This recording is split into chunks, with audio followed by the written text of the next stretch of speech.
A very good day to Dr. Ida and all our classmates. So we are from Group 12 and today we will be presenting the Opportunity Identification and Evaluation Assignment. I'm Yu Yong, so I'm going to start with the introduction of our presentation. First of all, we have scanned the macro environment, parcel of Malaysia, and here are the customer needs that we have identified. Moving forward to our target audience, after our research and discussion, our group has decided to target the elderly, or to say the baby boomers, as our target market. So the reasons is because Malaysia is actually heading towards a fairly mature society demographically due to population aging.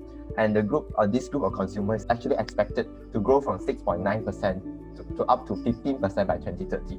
So besides that, this group of consumers have increasingly growing purchasing power, drawn often from pensions, investments, and property, and they are sometimes almost the only growing consumer segment referred as a silver market.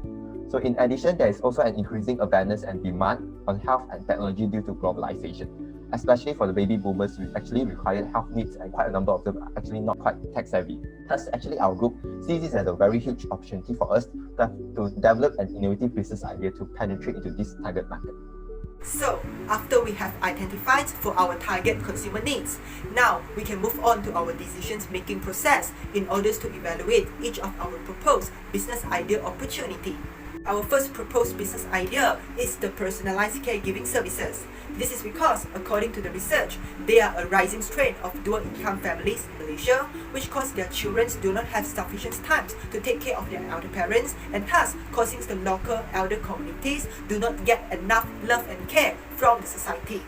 This situation has become even worse when our government decided to implement the MCO restrictions, which caused their children facing difficulties to cross state and come back to the hometown to take care of their elder parents. As an impact, there are around 43% of the local elderly actually facing a loneliness epidemic in their daily life. Besides that, according to the statistic from the Ministry of Health Malaysia, the number of elder being diagnosed with chronic disease is also keep on increasing from year to year. Hence, this definitely will cause the elder community have a huge demand towards the professional caregiving business services. This business idea, we believe we will have a huge demand because the number of elderly is increasing from year to year, and therefore we believe this would help our business to sustain longer in the market. Besides that, we also believe we could acquire the professional caregivers as there are a lot of the training centers in nowadays. In addition, we also do not need to allocate a huge finance to develop professional technology for this business. Therefore, we do not need to entail a huge startup cost for this business. Therefore, for these 5 criteria, we basically have placed them a relatively higher rankings. However, they actually have a lot of the competitors such as homemade in local markets. Therefore, it might be quite difficult for us to have a strong competitive advantage and thus difficult to maintain the customer loyalty. So therefore, for these 2 criteria, we have placed them the lowest ranking. To sum up, for this business idea, it has acquired a total of 199 points. Good day to Dr. Ambawi. Our second business idea will be digital coaching. According to research, elderly is more vulnerable to loneliness and social isolations, which lead to poor physical and mental health. This is because they cannot have physical interaction with others, especially during this COVID-19 pandemic. In addition, most of the elderly are not tech savvy, which cause them totally lost connections with their family members and the issue of outside world. From the interview of the staff, we found out that elderly feel embarrassed to ask help from their children about technology. This is because most probably their children are impatient in teaching them and some of them are too busy with their work. Therefore, it's caused these elderly have low confidence in using the technology applications. According to Singapore Government Agency website, it states that digital technology can help the elderly to stay connected with their family and friends, fulfill their daily contact and activity, and also improve their mental health. Hence, technology literacy is needed to help these elderly to learn about today's technology. This business idea digital coaching will have significant market demand as technology has become our daily needs. Moreover, we can obtain high competitive advantages as we are the first digital coaching business in Malaysia that focus on elderly segment. Professional and qualified tutors will be hired and quite a number of technical devices will be used in order to deliver the technology knowledge to the customer. Therefore, our startup cost will slightly higher, which could impact our profitability. In addition, we have ranked lower for the criteria for customer loyalty and sustainability, as customers might not use our service again once they are expertise in technology. In total, this business idea achieved 219 points, which still can be considered as luxury enough for us to explore further. Thank you.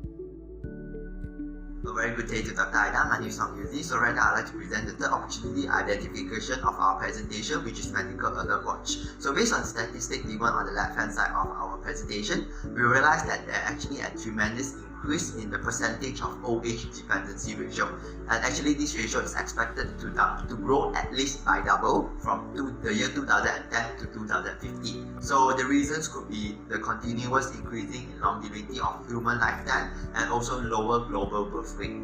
So one of the impact could be there will be insufficient people working to support and take care of the dependent population, especially the elderly.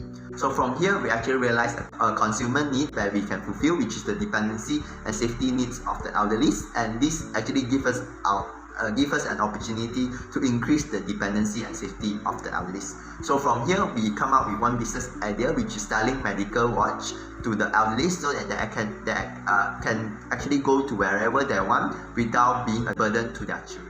So moving on to the opportunity evaluation of Medical Alert Watch. So we have actually come up with 7 important criteria to evaluate this business. The startup costs, competitive advantage and expertise of this business are relatively given a lower total marks due to this business actually require a lot of money in the research and development process, and this will increase the startup costs of this business. And there are also some similar products existing in the market, so which will also lower down our competitive advantage. While moving on to the other side, the market demand, technology, sustainability and customer loyalty of this business are relatively given a higher total marks because we are actually producing high technology products and which require advanced technology. And this will promote customer loyalty as our product are a high technology product and can be trusted by our users. So overall, this business is entitled a total marks of 195. So that's all from me. Thank you. A very good day to Dr. Aida and my fellow friends. I am Sans Chen, metric number 170991, and now we are going to talk about the idea that we developed for a business startup and its value proposition. Based on the evaluation my colleagues mentioned earlier, so we sought out digital coaching as the final idea to develop into a business startup. Our market can be described as a niche market where we focus on baby boomers, or we call elderly. Now let me tell you about what digital coaching for elderly is all about and how we differentiate from others, as well as what kind of experience and values that our target customer will gain from us. First of all, we provide customized lessons according to level of literacy. As we know, there are elderlies who only understand their mother tongue, as well as those who are well versed in several languages and dialects too. Here, we provide lessons for elderly based on their language preferences, as well as how far they master in using smart devices. With that, before the elderly join our classes, we do provide a first trial lessons for them, which allows us to identify their level of literacy, at the same time offer a first-hand experience for them. While for elderly that have difficulties leaving home, especially in this critical period, we do provide one-to-one training for them, as we do not want to leave any one of them out. So now you might have concern about the trainers. Fret not, our trainers and coaches are all certified and quite experienced in this field. We will also constantly devise our syllabus in compliance with the current trends. For instance, scanning MySejarah is a must wherever you go. So, we will prioritize teaching them how to use the app so they get to follow up what's happening around them. Next, the value that we want to bring to our target customer is that we are dedicated to lead the baby boomers to be tech savvy independently so that they are able to lead greater life with the convenience technology brings them. Also, baby boomers get to associate with the current society more with the updates, especially in their circle.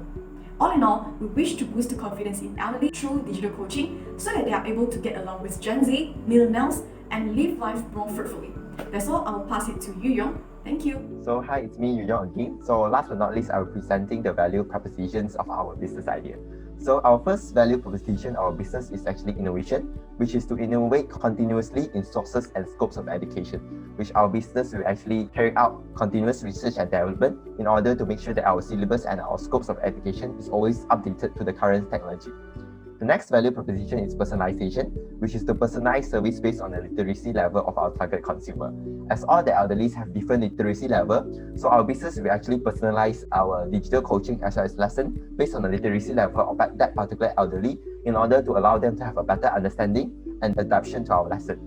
And last but not least will be connection, whereby quite a number of baby boomers actually are not tech savvy, and they often feel like they are disconnected with the current generation. So what our business is doing actually to connect baby boomers with the younger generation again.